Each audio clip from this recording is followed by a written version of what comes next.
Good evening, everyone.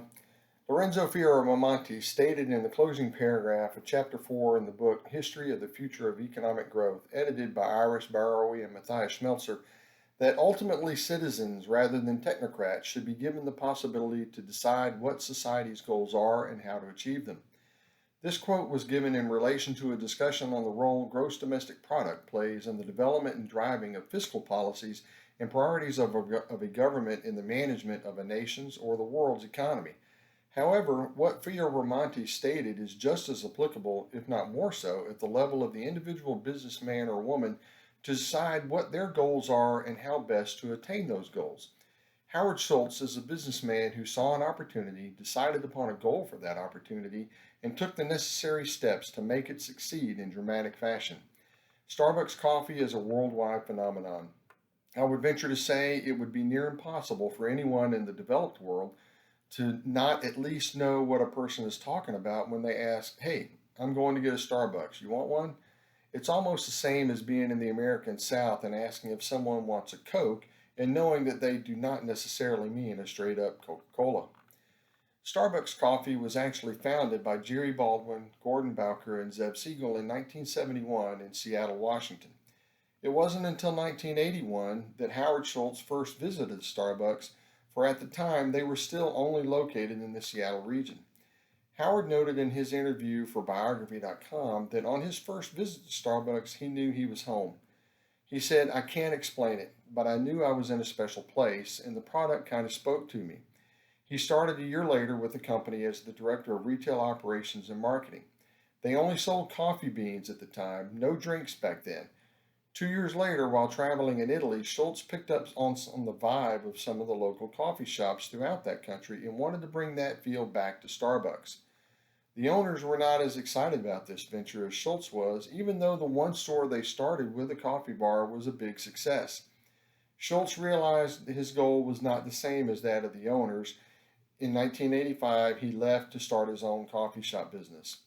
In 1987, Schultz, having the financial backing of an investor group, bought the 6 Starbucks shops around Seattle, merged them with his own 2 stores, and started his first tenure as the chairman and CEO of the Starbucks Coffee Company.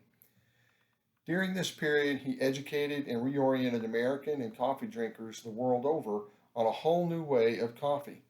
So much so we did not mind paying $3 or more for our coffee, and the chain grew like wildfire. This growth existed during a period of a strong market economy. Mark Mitchell and Nathan Schluter describe how Wendell Berry defined a market economy as existing within a broader framework of a social, moral, and religious commitments, and how competition was useful in enabling a market economy to flourish as long as that competition was limited in scope. Starbucks truly fit in that mold. Due to their success, numerous other similar style coffee shop chains grew to compete in the new world of coffee houses, of trendy coffee houses. Starbucks under Schultz did practice a form of social and moral behavior which some could say mirrors some religious beliefs, although it was not publicly stated as such. Jerry Goodstein and Andrew Wicks noted that Starbucks was a good example of a company that took its desire to meet performance goals very serious and understood that connecting to the community by tapping into the passion and values of both employees and stakeholders was a key element of that success. This comes across in the vision for the company stated by Schultz when he stressed the importance of trust and loyalty among his employees for their stakeholders. He remarked that this employee passion is our number one competitive advantage. Goodstein and Wicks noted that the allegiance of stakeholders to Starbucks ideals, its practices, and its products and services motivates the stakeholders to uphold and protect the integrity of those very ideals. Returning to what Mitchell and Schluter said about Berry's philosophy, we note some of the other principles he mentioned were important in a healthy economy. It's rooted in the ideal of property broadly distributed and stewarded with care. He spoke on living lives of gratitude, good work, neighborly acts, and care for our community and our environment. He said to think of quality, not just quantity. These are all ideals demonstrated by Schultz in the manner in which he led the Starbucks company during his 2 terms as CEO. The company supports a wide range of good causes in a variety of ways, but all outside the public eye.